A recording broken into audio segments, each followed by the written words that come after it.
What's up, everybody? Marvel Cross 316 back with another comic book flashback. Today, y'all, we are looking at Detective Comics issue number 37.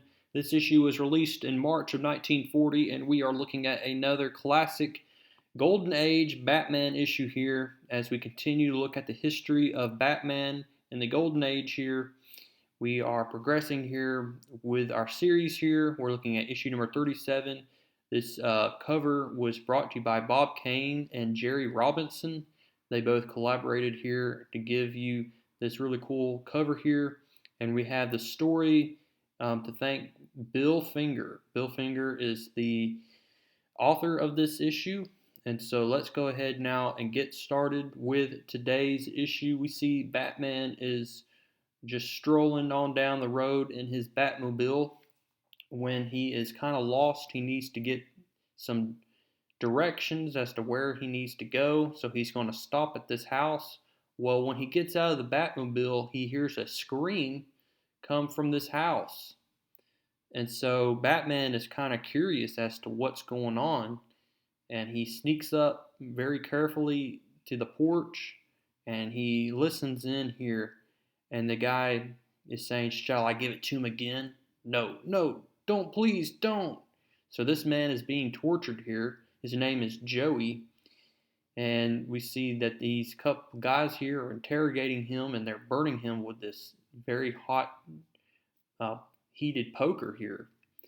And they're basically searching and interrogating him because supposedly this Joey guy has sold some information and they need to get it from him. And they're like, "You better tell me, Joey, or I'll..." And then here comes Batman. He just, you know, casually walks in. He said, "I know who he is. That's the Batman. He's dynamite. Am I intruding, gentlemen?" And here we go with Batman taking down these crooks here one at a time. They say, "The Batman, eh? Well, you're not so smart as you might seem. On the contrary, I hope I don't delay too rough, or don't play too rough." So Batman takes quick work out of these guys. Batman is then going to untie the ropes off of Joey here. And while Batman is using those same ropes to tie up the other men, Joey picks up a gun, strikes Batman over the head, knocks Batman out, and then he's going to kill these guys who were interrogating him. And we see here that Joey says, "Now Turg will never know that I've been double-crossing him. The Batman don't know anything about it. And these guys, well, dead men tell no tales." Batman then later regains consciousness. He notices that these men are dead. And he's like, "Of course, they knew too much. They said they would tell a man named Turg that he had been selling information. They probably worked for Turg, and he had to kill them so that Turg wouldn't know. Wonder what that information was." So as Bruce Wayne, he is going to then look in his phone book and look up the names of Turg. There's only 3 Turgs in town. The other 2 have a clear alibi, but the other Turg works at this grocery store here. So as Bruce Wayne, he's going to go to and pay a visit to this grocery store. He asks for a pound of sugar.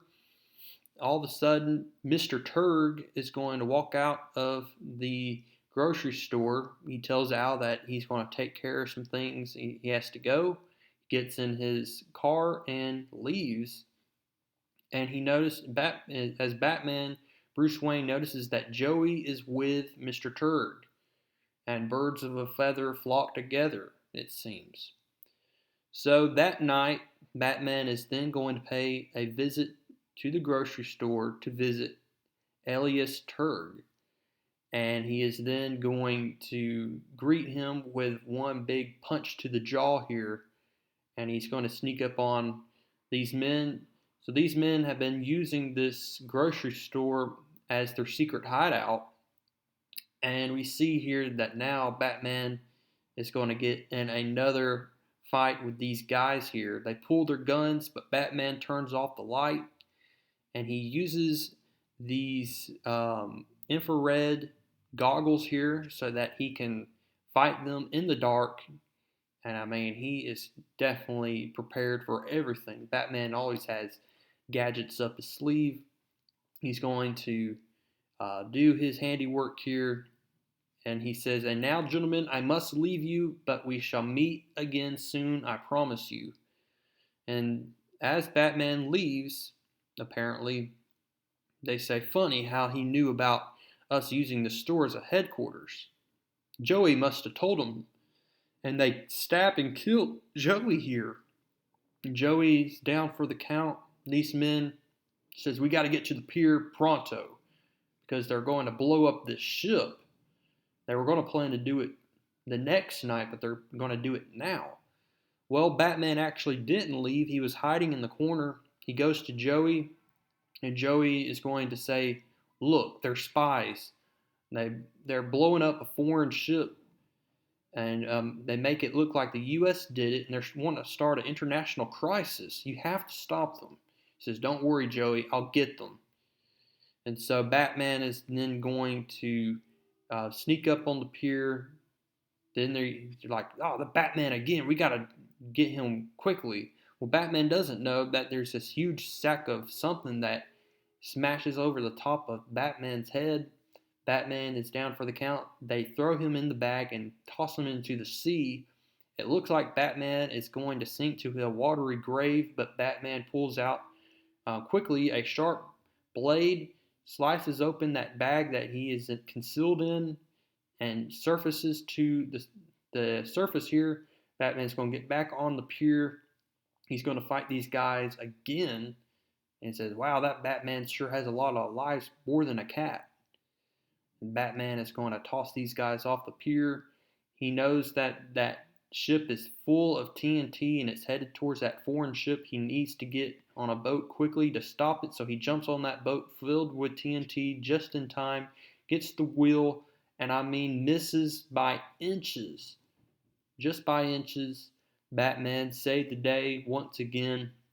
He is then now going to pay a visit to the Count here, thanks to Joey gave him a phone number that belongs to the Count Grutt. He is the boss of this crew.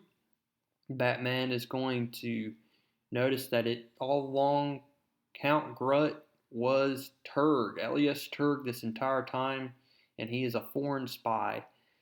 Batman is going to dodge this spear as Turg throws this and it lands into the door. Batman is then going to punch Turg, and Turg lands right into that spear, piercing the back neck of Turg, and Turg is done. And we see Batman says, "Dead.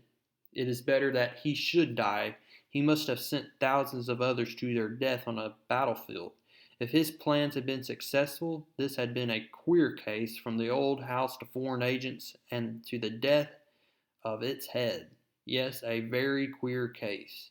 And that is how we end this issue. Coming up next, in issue number 38, we have a huge, terrifying man monsters stalk the streets of a once peaceful metropolis, bringing to them havoc and destruction, yet one man alone had the power and courage to oppose them. That man, the mighty Batman. That's coming up next in issue number 38 of Detective Comics. Also, we have a big introduction to the Batman Rogue Gallery coming up next issue. Who will that character be? Hint, hint, it is a sidekick to Batman. I'll just leave it at that.